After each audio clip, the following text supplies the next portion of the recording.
Salut. Dans cette séance, nous allons rappeler, mettre en œuvre la définition et les principales conséquences du produit scalaire dans le plan.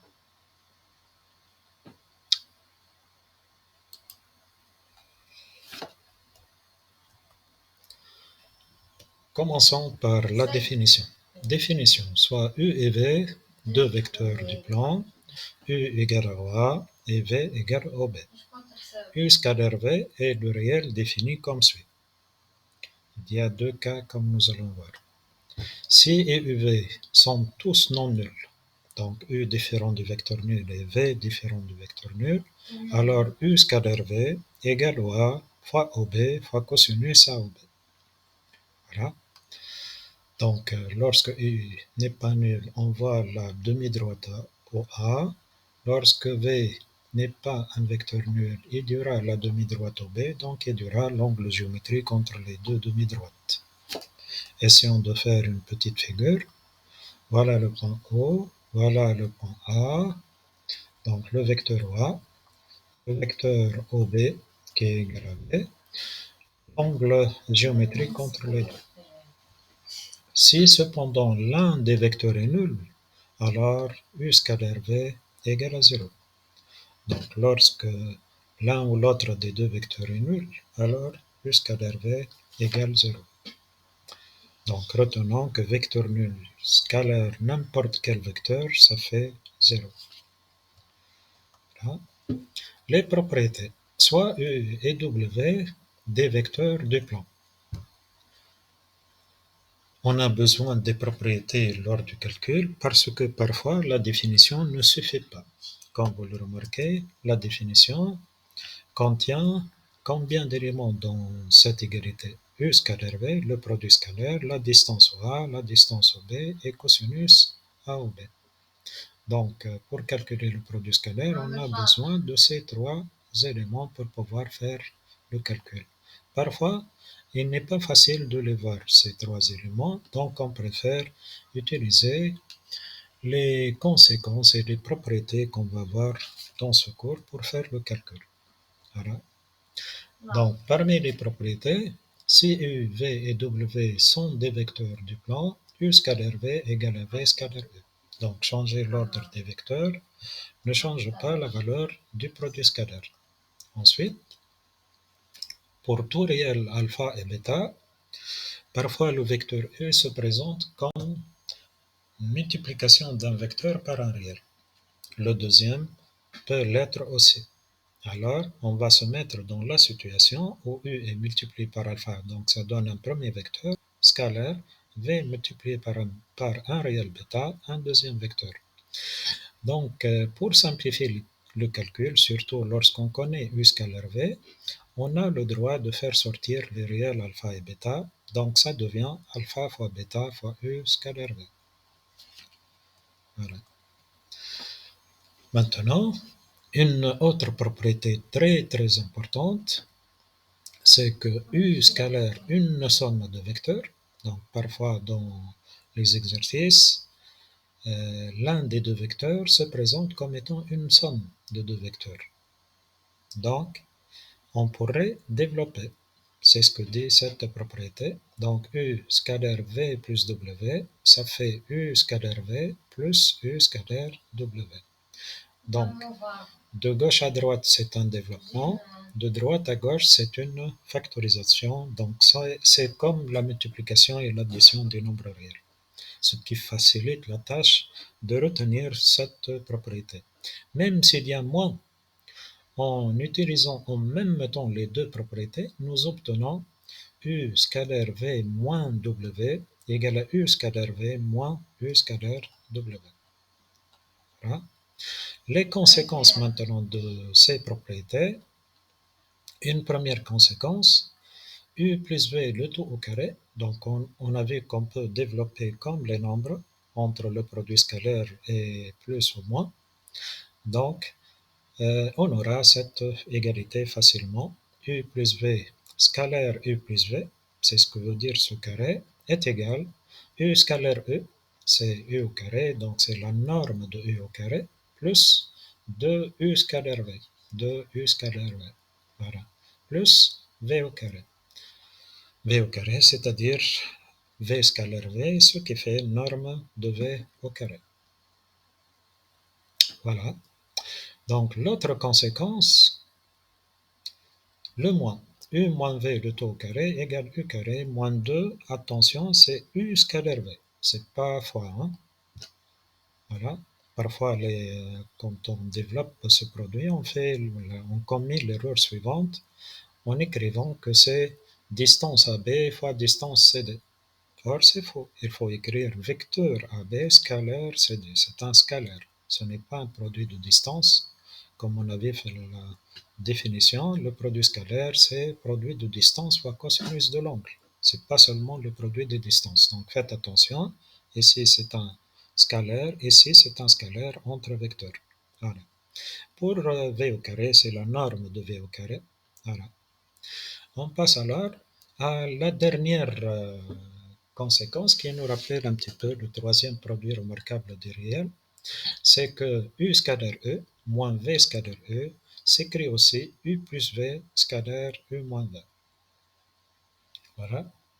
Donc, puisqu'on développe grâce à cette propriété, les vecteurs comme les nombres réels, on aura automatiquement ces conséquences facilement. Voilà. Ici, nous allons faire une petite application à ces règles de calcul du produit scalaire pour voir leur importance. Parfois, il y a d'autres manières, mais qui sont un petit peu longues pour calculer des longueurs ou bien des angles. Donc, il est préférable d'utiliser le produit scalaire pour arriver. Voilà. Donc, ici, nous avons un triangle ABC dans l'exercice. Ce triangle est tel que AB égale à 2, AC égale à 3 et ABC égale 2π sur 3, donc c'est un angle obtus. Calculez AB scalaire AC, soit G, le barycentre de B2 et C1. Calculez AB scalaire AC, puis déduire AG et une mesure en degrés près de BAG. Donc, qu'est-ce qu'on va faire alors dans l'exercice? Nous allons tout d'abord calculer AB scalaire AC, ça sera très simple parce que nous avons les deux normes et l'angle entre les deux vecteurs. Ensuite, c'est le point G. Le point G présentera une petite difficulté qu'on va essayer de surmonter grâce aux propriétés du produit scalaire qu'on a vu tout à l'heure. On commence. Voilà le triangle ABC. Nous allons commencer la solution. Le point G, il est simple de le construire. C'est le barycentre de qui à l'art, c'est le barycentre de B2 et C1. Donc, on a C1 et ici C2. On a 2, on a 1. Donc, ça sera le barycentre de B2 et C1. On le construit, comme vous vous rappelez, grâce au théorème de Thalès, traduction vectorielle. D'accord? Donc, parce que si G est le barycentre de B2 et C1, alors le vecteur BG, on peut l'exprimer grâce au vecteur BC. Donc, on peut trouver son abscisse selon le repère BC. BG, je vous rappelle, ça fait combien? Ça fait bêta sur alpha plus bêta fois BC. Le bêta, c'est le coefficient du deuxième point qui est C. Le alpha, c'est le coefficient de B qui est 2. D'accord? Donc, ça fera BG égale 1 sur combien? Sur 1 plus 2, donc 1 tiers BC. Voilà. Et ainsi, on peut le construire facilement en divisant le segment BC par 3 grâce au théorème de Thalès. On passe à la première question alors. AB égale à 2, AC égale à 3 et ABC égale 2π sur 3. Ces données et la définition directe du produit scalaire, la définition de base du produit scalaire, nous donne le résultat. Donc AB scalaire AC, ça fait combien? Ça fait AB fois AC fois cosinus 2π sur 3. Cosinus 2π sur 3, ça fait moins 1 demi. D'accord? Vous vous rappelez peut-être des cosinus des angles géométriques qu'on avait en deuxième année. Ils seront très utiles pour faire le calcul dans ce chapitre de produits scalaires et les chapitres suivants. Pour cela, j'aimerais mieux faire un petit rappel sur ce sujet. On commence. Voici un tableau. Dans ce tableau, je vais mettre alpha en radian et cosinus de l'angle alpha. Voilà. Donc, les angles remarquables surtout. Commençons. Donc, ici, c'est un cercle. Dans ce cercle, dans ce demi-cercle plutôt, le plan est mené d'un repère orthonormé O, OI, OJ. Voilà. Pour tout réel x, pour tout réel alpha en radian, il existe un seul point M sur le demi-cercle tel que IOM est égal à alpha radian. Voyons ceci sur la figure. Voilà. Voilà.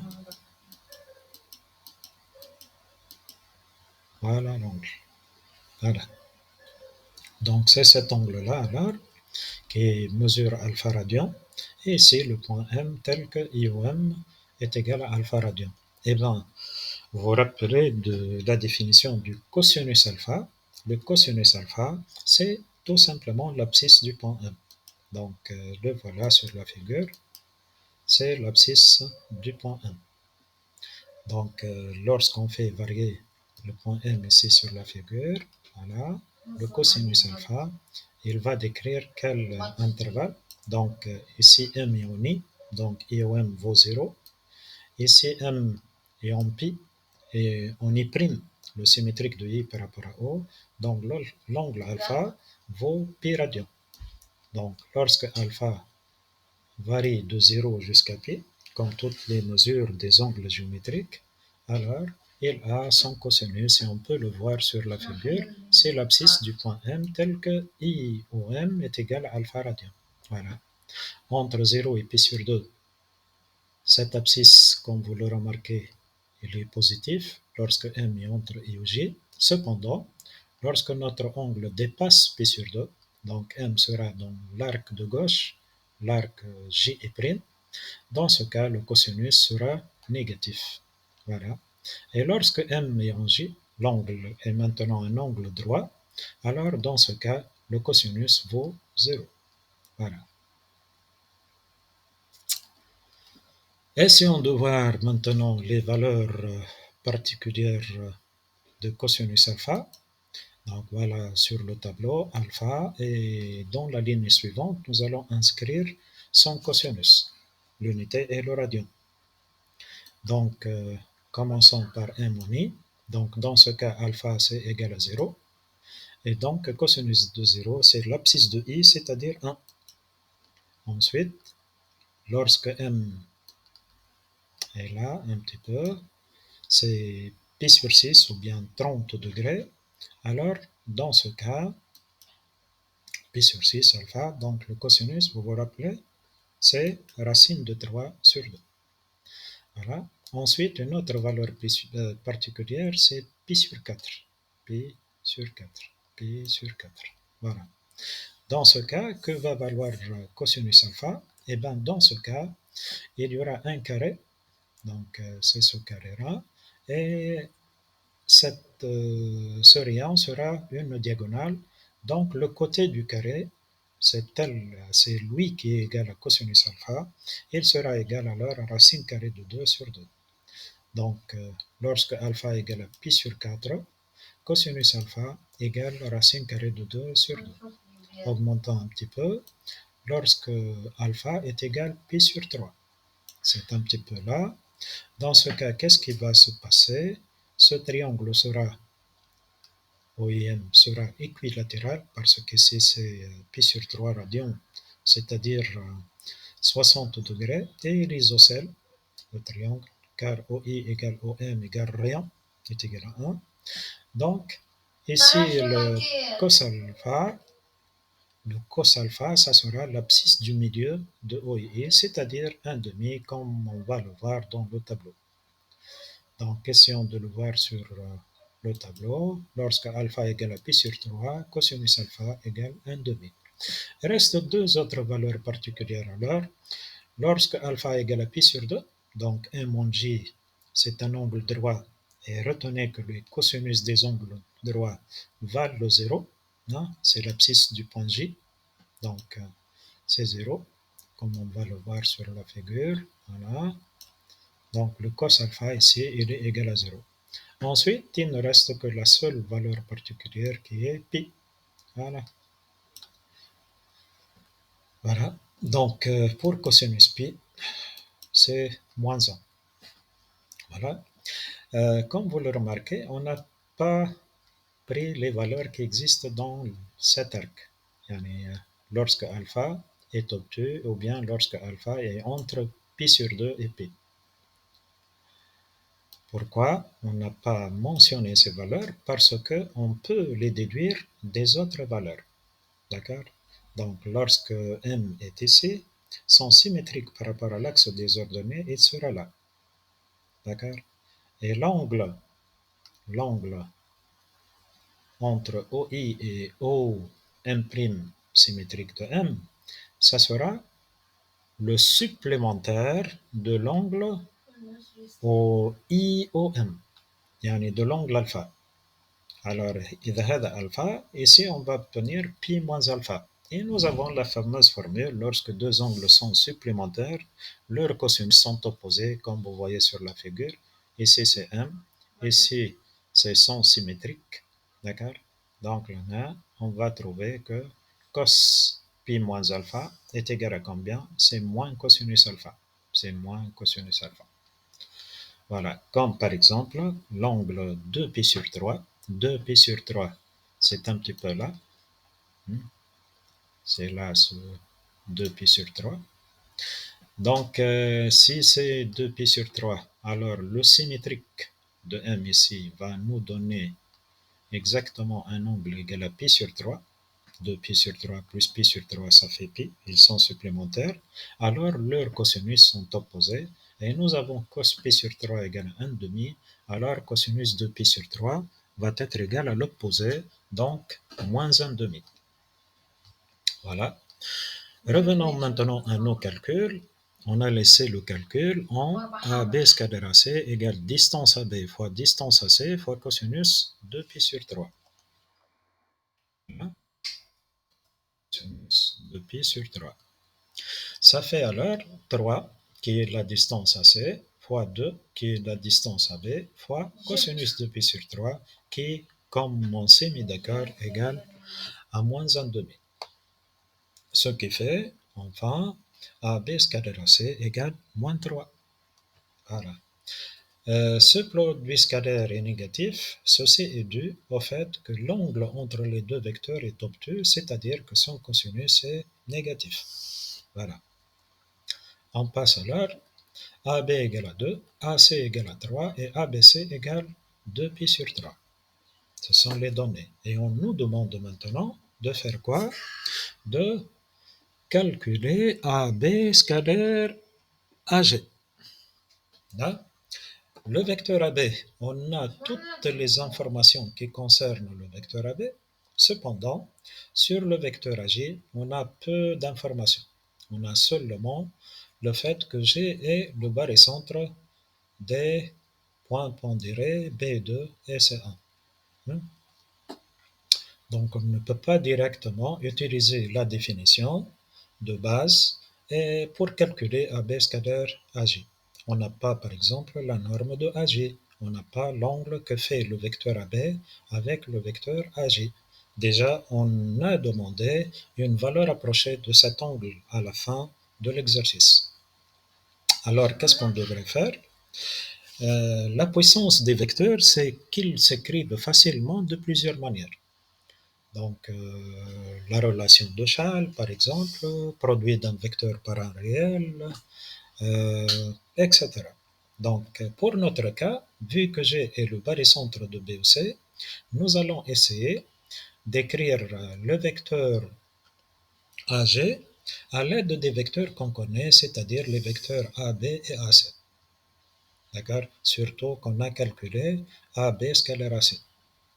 Donc, comment s'exprime AG à l'aide de AB et AC? Nous avons la fameuse formule de réduction du barycentre. Elle est très intéressante, on l'a vu en deuxième année. Que dit cette formule? Si vous vous rappelez, lorsque G est le barycentre de B alpha et C bêta, alors pour tout point M du plan, ici c'est A, alpha MA plus bêta MB est égal à alpha plus bêta MG. Ce qu'on va voir dans notre cas, ça sera quoi alors? G est le barycentre de B2 et C1, alors 2AB, hein, le point A qui se répète 3 fois, donc 2AB plus AC. Cette somme va être réduite de la manière suivante, alpha plus bêta AG. Donc 1 plus 2 fois AG. Ce qui fait combien alors? Ce qui fait 3 AG. Donc ça sera égal à 3 AG. Ensuite, إذا كان A3AG égale 2AB plus AC, n'oublions pas que notre but est de calculer AB scalaire AG et qu'on avait une difficulté pour le calcul vu que sur le vecteur AG, on n'a pas d'information. Donc, si on remplace ici, d'après cette égalité AG, à l'aide de AB et AC, on peut faire ce calcul. Parce que AB et AC, on les connaît et déjà on a calculé, comme j'ai dit, AB scalaire AC. Donc, regardez bien, alors AG, ça sera égal à combien? 1 tiers multiplié par 2AB plus AC. Donc, fois 1 tiers, nous allons obtenir cette égalité. Voilà. Maintenant, au lieu de AG, dans notre calcul, nous aurons cette quantité dans laquelle figurent des vecteurs simples qu'on connaît et on peut faire en principe le calcul. Voilà.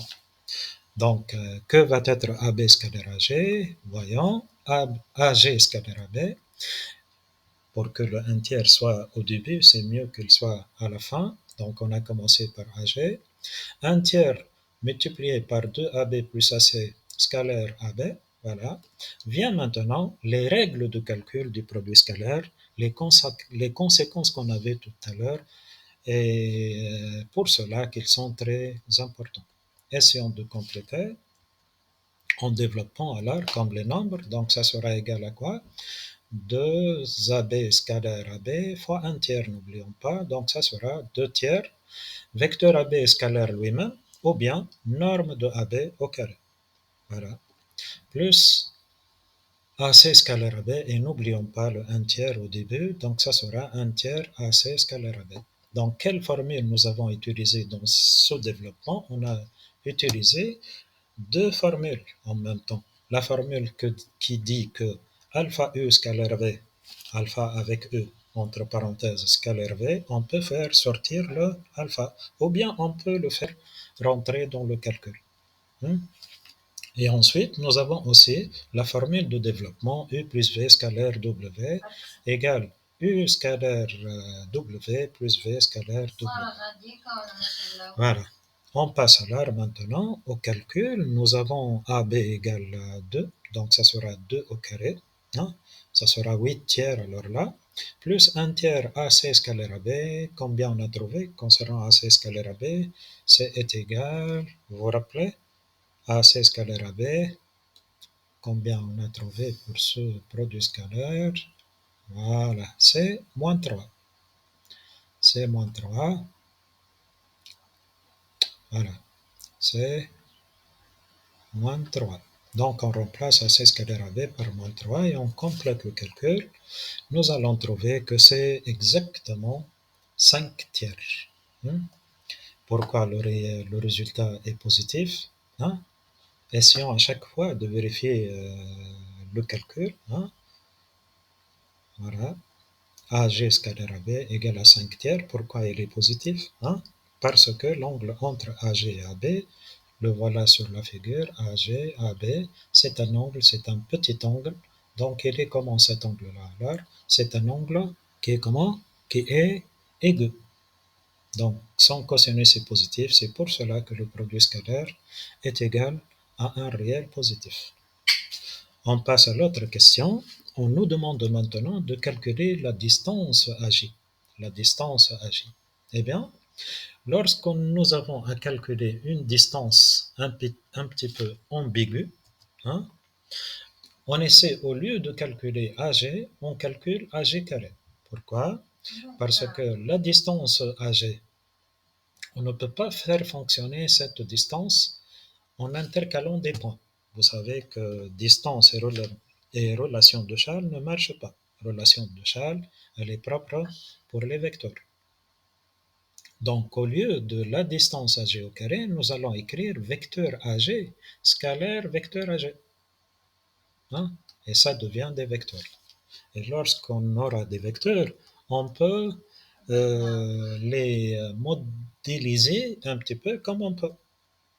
Hein? Donc voilà, AG carré égale AG au carré. Donc c'est AG scalaire AG, voilà. C'est une distance au carré et c'est égal vecteur scalaire lui-même.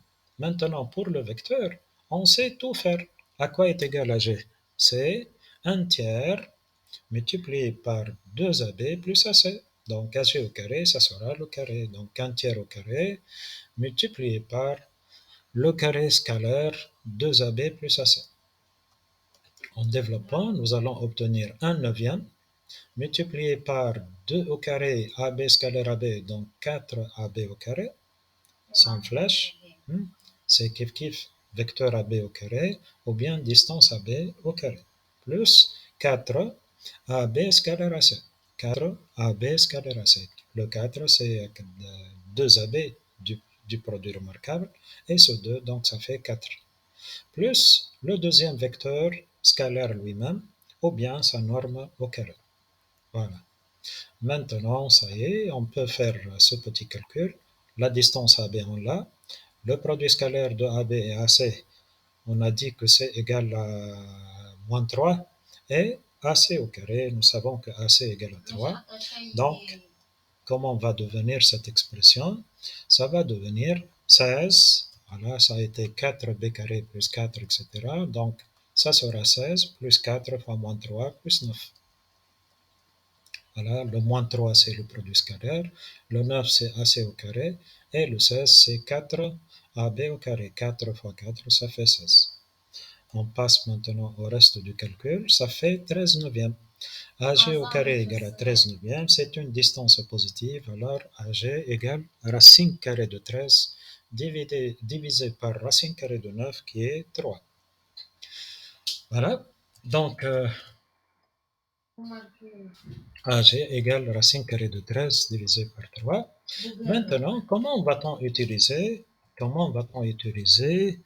le produit scalaire et cette distance pour avoir l'angle BAG, l'angle BAG sur la figure. Donc, c'est l'angle plutôt ABAG, oui, l'angle BAG. Donc, comment va-t-on faire? AB scalaire AG égale la distance AB fois la distance AG fois le cosinus de BAG. C'est cette définition qui va nous donner le résultat. En fait, cette définition, comme on l'a dit, elle contient 4 éléments: le produit scalaire, la norme du premier vecteur, la norme du deuxième vecteur et le cosinus de l'angle entre les deux. Donc, de cette égalité, si on connaît 3 parmi les 4 éléments, on peut déduire le quatrième. Et si on connaît le produit scalaire, c'est combien d'ailleurs? C'est 5 neuvièmes. 5 neuvièmes. Nous avons aussi AB égale à 2 et AG, voilà, nous l'avons calculé, c'est racine carrée de 13 sur 3. Donc le cosinus sera obtenu par quotient. Alors cosinus BAG va être égal à ce produit scalaire divisé par AB multiplié par AG. Voilà. Ce qui fait AB scalaire AG, nous savons que c'est égal à 5 neuvièmes. On l'a calculé là-haut. Et divisé par 2 la distance AB fois la distance AG qui est égale à racine carrée de 13 divisé par 3. Et voilà, nous allons obtenir cosinus BAG égale 5 neuvièmes multiplié par 3 divisé par 2 racine carrée de 13, ce qui fait 5 divisé par 6 racine carrée de 13.